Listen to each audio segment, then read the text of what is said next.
আজকের রেসিপি কাঁচা কলা ডিমের ডালনা।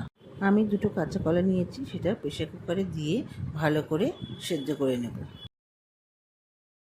সেদ্ধ হয়ে গেছে, এখন ভালো করে সেগুলোকে মেখে নেব যাতে কোনো দানা না থাকে।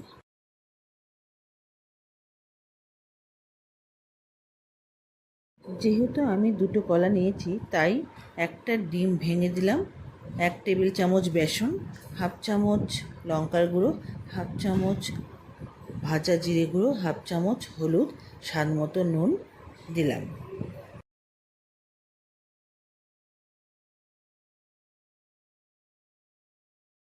এদিকে কড়াইতে তেল গরম করতে দিয়ে কলার পেস্টটাকে ভালো করে মেখে নেব।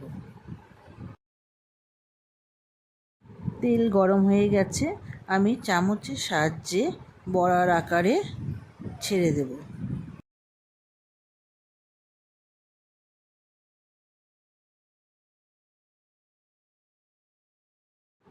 বড়াগুলো এক পিঠ ভাজা হয়ে গেলে উল্টে আরেক পিঠ ভেজে নামিয়ে নেব। ওই তেলে আর 2 চামচ তেল দিয়ে দেব। এদিকে পেস্ট করার জন্য পেঁয়াজ, কাঁচা লঙ্কা, আদা নিয়ে নিয়েছি।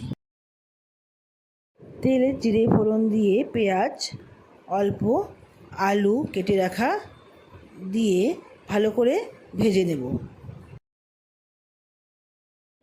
ভালোভাবে ভেজে নিয়ে পেস্ট করে রাখা মশলা দিয়ে দেব।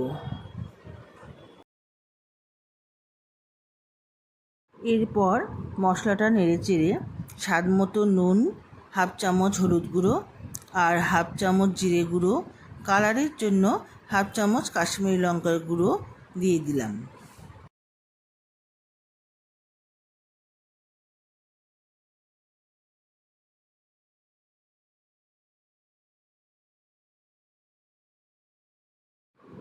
এবার মশলা কষিয়ে জারে লেগে থাকা মশলা ধুয়ে জল দিয়ে দেব। এবার মশলা কষিয়ে জারে লেগে থাকা মশলা ধুয়ে জল দিয়ে ঢাকা দিয়ে দেব। ঢাকা খুলে স্বাদ মতো চিনি দেব, তারপর জল গরম করে রাখা পরিমাণ মতো দিয়ে ঢাকা দিয়ে দেব।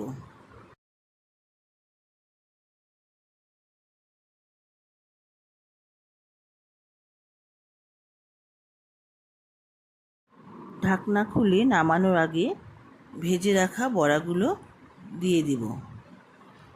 বড়াগুলো সফট হয় তাই আর বেশিক্ষণ ফোটানো যাবে না।